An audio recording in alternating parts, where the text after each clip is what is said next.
அப்பத்தினாலும் காடையினாலும் எல்லாத்தையும் கொடுத்தாலும் ஜனங்கள் முறுமுறுத்து கொண்டேதான் இருப்பார்கள். நம்ம அதையெல்லாம் இந்த காதுல கேட்டு இந்த காதுல விட்டு விட்டு கர்த்தரை நோக்கி நம்ம வழி நடக்கும் போது கர்த்தர் எல்லாத்தையும் காக்க வல்லவராய் இருக்கிறார். ஹல்லேலூயா.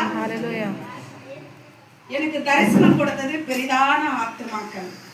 உலகம் முழுவதும் நீங்க எல்லாம் பரவும். யாரு விடாமுயற்சி ஆண்டவர்கிட்ட நீங்க நெருக்கி வரீங்களோ ஆண்டவர் கண்டிப்பா உங்களுக்கு உலகத்திற்கு வெளிச்சமா வைப்பேன் வேத வசனம் சொல்லுது. இரவும் பகலும் தியானிக்கிறவன் பாக்கியவன். இரவும் பகலும் நீ ஆண்டவரை தோன்றி வேண்டிக் கொண்டு நீங்க ஜெபத்துல நீங்க எத்துவனாலும் நினைங்க. அதிகால ஜெபம் நமக்கு மெயின். ஃபர்ஸ்ட் நம்ம ஒரு முதல் ஆராதனை அவருக்கு கொடுக்க வேண்டும். எந்திரிச்ச உடனே வேலைக்கு போகணும் வரணும் அந்த டென்ஷன் இருக்கக்கூடாது. எந்திரிச்ச உடனே ஆண்டவர்கிட்ட ஒரு 5 நிமிஷம் ஒரு 2 நிமிஷம் ஆண்டவரே இந்த நாள் முழுவதும் என்னை காப்பாத்துங்க, இந்த நாள் முழுவதும் என்னை நடத்துங்க, சுகன் பலத்தை எனக்கு கொடுங்க என்று ஆண்டவர்கிட்ட நீங்க ப்ரேயர் பண்ணிட்டா நீங்க நாளெல்லாம் பாருங்க மன மகிழ்ச்சியா இருப்பீர்கள், மன சந்தோஷமா இருப்பீர்கள். நீங்க எடுத்து கால் எடுக்கிற இடமெல்லாம் உங்களுக்கு செம்மையான வழியா இருக்கும்.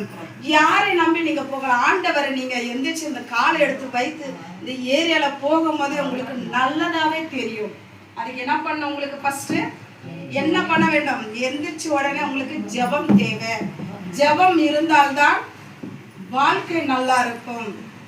ஆமென். இந்த அளவுக்கு நம்மளுக்கு சுகன் பலன் ஆரோக்கியத்தை கொடுத்தவர் யாரு? நம்ம ஜெபிக்கும் போதுல ஆண்டவர் சுகன் பலத்தை கொடுக்குறார். ஹாஸ்பிட்டல்ல போய் பாருங்க, ஒண்ணு கண்ணுல பார்க்க முடியாது. நீங்களாம் ஹாஸ்பிட்டல்ல போயிருக்கிறீங்களா?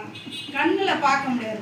ரோட்ல நடந்துட்டே போறான் ஒருத்தன் வண்டி ஓட்டிக்கணும். அவனை நினைச்சு பார்த்துட்டு வந்தானா வண்டி ஓட்டிக்கணும் போனா அப்படியே வந்து அடிச்சுட்டு போயிருக்கிறான். வண்டி பீஸ் ஆயிடுச்சு. ஆனா ஆண்டவர் அவனை காப்பாத்திட்டாங்க. வண்டி போனாலும் வாங்கிக்கலாம், நான் உயிர் போனா வாங்க முடியாது.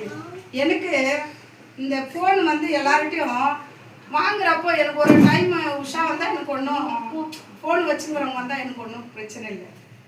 ஆனால் இந்த வீடியோ எடுக்கிறது யார்கிட்ட நான் கேட்குறத பார்த்துட்டு தேவனா எனக்கு ஒரு ஃபோனு அதிர்ச்சியாக கொண்டாந்து கொடுத்தாரு. ஹல்லேலூயா. என் மகன் மூலியமாய் அவர் பேசி அது 1820க்கு மேலே இருக்குதுங்களா அந்த ஃபோன். எனக்கு தெரியாது, புது ஃபோனு. அது எவ்வளோ ரேட்டுன்னு கூட எனக்கு தெரியாது. ஆனால் சொல்லலை. திடீர்னு வந்து நைட்டு தூங்கி இருக்கிறேன். நான் போன புள்ளிய காணமே, ஏன்னா இது காணோன்ட்டு அந்த உடஞ்ச பொண்ணு தான் நான் வச்சுன்னு இருக்கிறேன். ஆனால் கேஷ் வச்சுன்னு தான் இருக்கிறேன். ஆனால் வாங்க முடியல. எனக்கு ஆண்டவர் வாங்க விடலை. இன்னும் உனக்கு சிலவை இருக்குது, இன்னும் நீ போய் இன்னொருத்துக்கிட்ட கை நீட்டக்கூடாதுன்னுட்டு அதை நான் இப்படி படுத்துன்னு இருக்கிறேன். என்ன குழந்தைய காணமேன்னு பார்த்து அந்த